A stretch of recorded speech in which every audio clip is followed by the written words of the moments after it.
All right, ladies and gentlemen, welcome to tonight's version of WBEJ of the Coach Shawn Whitten Show. I'm Stacy Street along with Tony Briggs, Coach Shawn Whitten. Coach Whitten, we're going to start tonight with just a recap of that tremendous win that the Cyclones had in Bluff City last week against the Sullivanese Patriots. And I'm going to say this, we got over there a little bit early, and about 6 o'clock as you all were warming up, there wasn't really anybody in the stadium. That is as much enthusiasm as I've seen from a Cyclone team in a very long time during the regular season. I think we got to learn to control that emotion a little bit. We got a little bit drained come the second half, but yeah, it just shows how excited our guys were to be out there to play. And on top of that, just being game of the week and Sullivan's team that was really a revamped offense, that was something different for us to prepare against. And then I think our guys were just itching and chomping at the bit to get back on the field. You know, and I'll let Tony talk to you a little bit about the offense. I want to talk about the defense. It's something that you hadn't seen a lot of this year, was a passing quarterback with the capability of the young man from Sullivanese.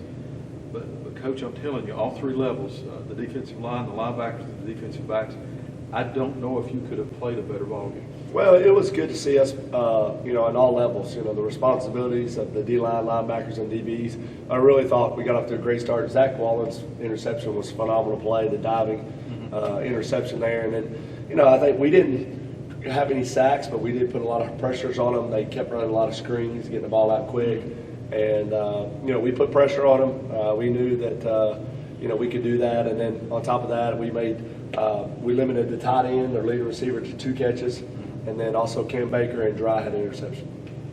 You may not have any sacks, but Mason Ball and Ben Adams, that guy was dropping back about 20 yards every play, wasn't he? He was. I mean, he was trying to get the ball out quick, and then, with the wide splits, it was just kind of slow down the rush, make them rep. But we had a good game plan. We mixed some guys up. We put Mason Ball and Ben on the inside a little bit to kind of, put pressure in his face. But I thought we did a great job just crossing routes, deep passes, tackling the screens. We stopped them even when they wanted to run the ball at times, but it was good. It was cool to play against a different type of offense. I think our guys did a really good job at preparing for it, and it was really exciting to kind of face something different.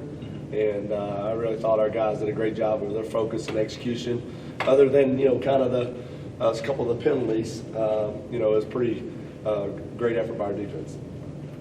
Before we started on the offensive side, Stacy mentioned one thing. We had another block punt. Ben Adams looked like he was shot out of a cannon when he come through and blocked that punt. Was that your safe defense out there? Yeah, we had two punt returns set up. We had a punt return team and then a punt block team by our defense. We thought we almost had the first one with Mason, just the way they were spread out, and then they had those 3 linemen back there. We thought we could really put pressure on them. With Luke out of the game, we only went with 1 returner, so we had more people at the line of scrimmage to really try to put pressure on. Something we saw that we thought that, we've been more of a hold-up team, allowing to try to set up some returns. So, we try to put pressure on it a different way, and it turned out on a good play for us. And that segues into my next question, talking about Luke. Luke got sick on us right here pregame. He wasn't able to make the trip. Another piece of adversity that you had to go through as a team, and also as you had to hurry and pick next man up. Yeah, I mean, you just can't. You never can replace a guy like Luke Whaley with all the things he brings to the football team. Just offensive, defensively, and then on top of that, special teams. He does a really great job. He's got great character, and he never can replace. But guys stepped up. Alex Rizzle started, his first game at receiver there on the first snap, and we rotated different guys in there. But I thought, it was good to see Eli Blevins step up and have a tremendous game. That really helped us out, with Luke's absence. You talk about Eli, the last play right before half. You worked with Rhett, you worked on him stepping up and under, up and under, up and under. He stepped up and under, threw a deep ball down to Eli. Eli goes up and high points it right at the end of the half. What a way to end the first half. Well, that's some of the exclamation marks that we talked about. And then, just got to do a better job with pass protection there. I mean, really on the last play of the half, we'd like to have Rhett more time to allow the guys to get down the field. But, he did a great job of stepping up and under and creating more time. And then he found Eli in the corner of the end zone. I thought Eli is going up to get it at the highest point. He was just on point all night long, I thought. And then he had some great blocks, too. And then he's really stepped up and had a phenomenal year this year. I mean, over at Science Hill, you talk about his pick six and, the things he's had, consecutive touchdowns, and, Rhett found him in the back of the end zone against Morristown West. I mean, Eli's just had a big year this year, big game after big game, and I'm super proud of him. And, while we talk about Eli, a couple of plays that really stuck out to us is when Zeth ran down our sideline, Eli was leading the way blocking. Yeah, I mean, we preached a lot about, running backs pass protection for our receivers, and our receivers downfield blocking, helping our running backs there. I mean, Zeth's got elite speed. He's got linebacker speed, if that makes sense. He's only got one speed, but he's just turned into a home run threat for us. And those are big plays. I mean, we got a turnover with Cam Baker, and then we turned the ball back over, and then we got the ball back, and kind of, we're able to kind of score kind of quickly there. Then, got another score right before half. But, those are things that we've worked on, Tony. We've talked about exclamation marks. I mean, how we start a game, how we, end a half, how we start the third quarter, how we get better as the game goes along. And then I really thought that we had an opportunity to do that. And then just, continue to step up, make plays for us, and continue to grow. And hopefully, we can continue to put solid performances out there on the field. All right, ladies and gentlemen, that's going to do us for the first half recap of last week's contest. As your Cyclones improved to 2-0 in the conference, 5-0 in the season. We come back after these words. We'll preview tonight's contest as we travel to Kingsport to take on DB Indians. We'll be back after this word from our sponsor. All right, ladies and gentlemen, welcome back to the Coach Shawn Whitten Show. Coach, we're going to a very unfamiliar place. Haven't played DB in a regular season game since 2008. We had 2007, 2008. Your first 2 years here was when we played them. Going into tonight, 6A school, huge atmosphere, million of people in the band, 15,000 dancers on the sideline.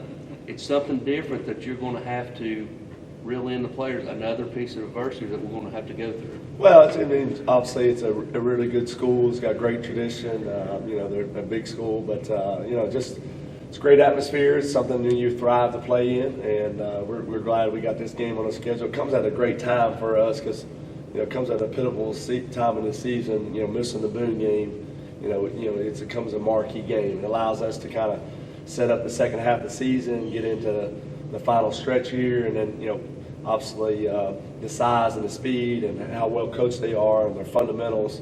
You're not going to see as good as football team down the road and in the playoffs as we're going to see against DB. Well coached, really strong and physical in the box. Offensive, defensive line. I mean, you're talking about things people don't realize, Tony, is you're talking about a tight end, a running back, offensive lineman that just play offense. You're talking about a defense of people. I mean, only one guy on the defense plays on the offensive end. I mean, that's you don't see that, but it's a numbers game. Our best players are going to play 80 to 90. Their best players are going to play 60, and that's the difference in within a 4A school playing a 6A school. And you just talked about their defensive line. From an offensive standpoint, their defensive line are thinner, they're quicker. What kind of problem does that present you as a play caller? Well, the one thing they do on defense is a relentless effort. I mean, they really rally to the football, gain tackles. I mean, they pursue. I mean, turnovers, penalties. I mean, obviously that's the name of the game on offense. But I mean, we're going to have to really beat them to the punch. Really have to do a great job of making sure that our communication's on point. We're executing. We're mentally into the game, and we just can't, make sure that incomplete passes are not going to beat us. And so we have to do a great job trying to get the ball out to our receivers, make sure we're running and getting some great execution, tough runs. It's going to be name of the game, and hopefully we can get the game in the fourth quarter and have a chance to win at the end. Sometimes 2nd and 10 ain't a bad thing, is it? No, it's not. I know it's what we preach to our quarterbacks: just make good decisions. Know where you're going to go with the football. You have two hands on the ball. I mean, they're phenomenal in all areas. Run stopping, pass rush. They're good in the secondary, really quick. I mean, I don't know if we may play guys that are bigger, but they're pretty fast in the secondary. Closing speed, breaking on the ball. There's not really a weakness out there on Dobyns Bennett's football team. And I don't know if we'll go through the rest of the season, even into the playoffs, where we will see as much man coverage or press fail coverage on the outside. Well, it's tough, you know. I mean, a lot of the 6A schools can do that to you. You know, Science Hill's done that to us in the past. You know, sometimes Anderson County's done that in the past. It's got, you know, some phenomenal skill players. And, you know, you talk about guys that just play one way, you know, you can coach them a little bit more. You know, there's more knowledge, there's more motions, there's more shifts, there's more coverages, there's more installation. And so, you know, it's just when you have guys that can play one way, you know, what they're learning becomes simple. You know, they're doing the same things over, you know, and, you know, they're really good at that. So great challenge for us, great opportunity, excited about it. You know, win, lose, or draw, it's going to be a great opportunity for our guys, and you know, it's going to be a tremendous crowd and a tremendous atmosphere. Last question before I hand it to Stacy. What do you want to see offensively? What kind of jump do you want to see this offensive unit take for going from last week to this week? I mean, we've done exactly what we needed to do. At times we've not been crisp, you know, but in times we're moving some guys around. We're still learning a lot about ourselves, you know, how much we can depend on different guys. I mean, Zeth plays a lot of snaps. Holger plays a lot of snaps. You know, getting Mason Ball there, he's playing a lot of snaps. Cam, you know, we're asking a lot out of him to play multiple positions. So, you know, the thing about it is we got to take what the defense gives us. We got to be smart. You know, we got to eliminate the pre-snap and post-snap penalties. And we got to do a great job of pass protection to allow the Q to get the time off when we need to. And then, you know, we got to win. We got to win our one-on-one battles. We got to win on the outside. We got to win on the inside. Running backs got to do a great job taking care of the ball. You know, we've not been in a game like this going all the way back to the first 2 weeks of August. So, you know, this game comes at a really big time for us tonight. Let's talk about that just a little bit. It's been a long time that I can recall that I've seen that much excitement or this much build-up for a game that didn't involve somebody wearing a green jersey during the season. Yeah. It's a big deal to Elizabethton to go over there. How are you handling that? This is a big deal for the state. Well, we just try to focus on the small details. You know, we've tried to focus on us. You know, it's not about them; it's more on us. And then, you know, we've not really tried to get into the logistics of it. You know, and we just try to really focus on, you know, the crowd noise, obviously, the communication, just the small details. And you know, we understand that. We know one thing: our kids are going to play really hard. And, you know, we're going to have opportunities to win it, and, you know, hopefully we can come through.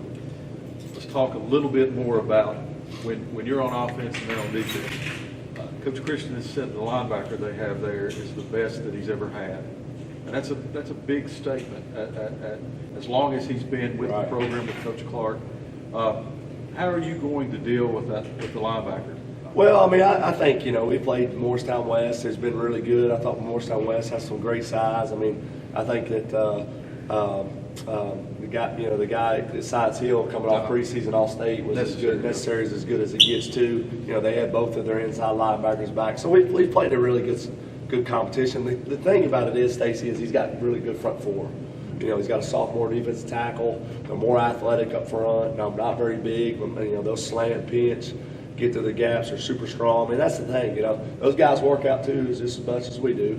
I mean, they're on a strength program and you know, super strong. And so, you know, you see some games versus Asheville and maybe, you know, Morristown East, but I mean, you flip on the Greenville game, you flip on Farragut, that's a different Dobyns Bennett football team. And so, you know, we got to be prepared to play 4 quarters. We got to be prepared to, you know, be a physical, dominant football game. And, you know, I think our guys are ready to step up to the challenge. Let's go to the other side of the ball. When you watch the film on Dobyns Bennett, a lot of movement, and you can almost follow the H-back and tell what they do. They use the H-back as much as a team that wouldn't be considered a wing T team as you'll ever see. What do you look for from your defense? Well, tight end's a really good player. We mentioned him playing one way. They move him around a lot, and he's pretty big. You know, I'm not sure he could be a really good defensive end if we had him in our scheme. But, you know, I think that, you know, we just got to do a great job inside. Our end's going to be active. We just got to eliminate the big plays. They're not a huge throwing team. They will throw it deep. They will take their shots. But, I mean, they're a true inside zone football team. They want to hammer on you. They want to lay on you.